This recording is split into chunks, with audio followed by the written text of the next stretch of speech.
When you go to an HR tech conference, and we just came back from Unleash HR, you'll see plenty of tools out there that are starting to build a skills taxonomy within organizations. It's essentially mapping out every single skill that your workforce has and try and mapping them to projects that they like to do because that's their skill, because that's where they want to develop into. And as you see companies start to tighten their workforce a little bit, you're seeing really cool ways of them generating new value within the organization because of the skills taxonomy.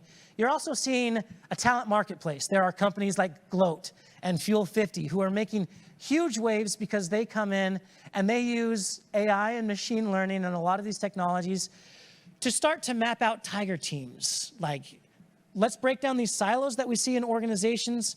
Let's map individuals who have like-minded passions, like-minded skills, and leverage that for the value of the organization. And while all of this is really cool, it's happening internally with organizations. It's happening on a company-to-company basis. There is nothing stopping us from saying, well, what about the global talent marketplace? What about a global taxonomy? We can leverage this power of decentralized work, of Web3, to design new ways of work that allow you to go outside of a traditional organization, start to work with, we call it a DAO, or a decentralized autonomous organization. It's very similar to a company, but now it's not. You are 100% obligated to work within an organization.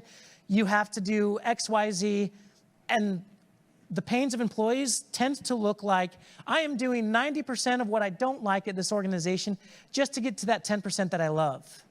Well, what if I did the 10% for that organization and then worked maybe 10 to 30% for another organization, and now you can start to see this ability to mix and match several streams of income, working for several DAOs at a time. All of this is based potentially on blockchain, which allows for a more decentralized version. I know I keep using the word decentralized. That's simply saying you don't need a centralized group of decision makers. You're outsourcing that to the individuals who are there working because they're passionate about what they care about. And so me and Deborah are very passionate about this because we believe that the power is with the contributor. It's with the worker. It's with the quote unquote employee. These new decentralized systems of work will allow for greater ownership, agency, and autonomy for these workers. Ownership meaning the projects that you are a part of, you get to own most, if not all, of the value that you're generating. No longer is a job attractive because we'll give you equity that vests over 2 to 3 years, and it's just an arbitrary number. It's like, hey, you scratch my back, I'll scratch yours. You get a piece of the pie. And that is exciting because now all of a sudden, employees are shareholders in these organizations.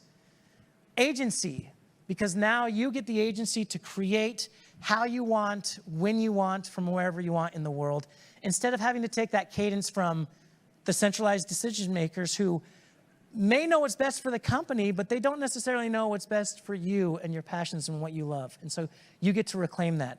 And finally, flexibility. You get to work when you want. I mean, take a look at what happened in the consumer world with Uber. Uber's great because now I, pull up the app, start driving. I don't have a boss. I can work when I want. I can go pick up the kids. No one's gonna get mad at that, and I can earn as much or as little as I want. And this is an overgeneralization. We're not getting into the weeds of the problems there, but what if we take that same model and we apply it to skills, capabilities, talent?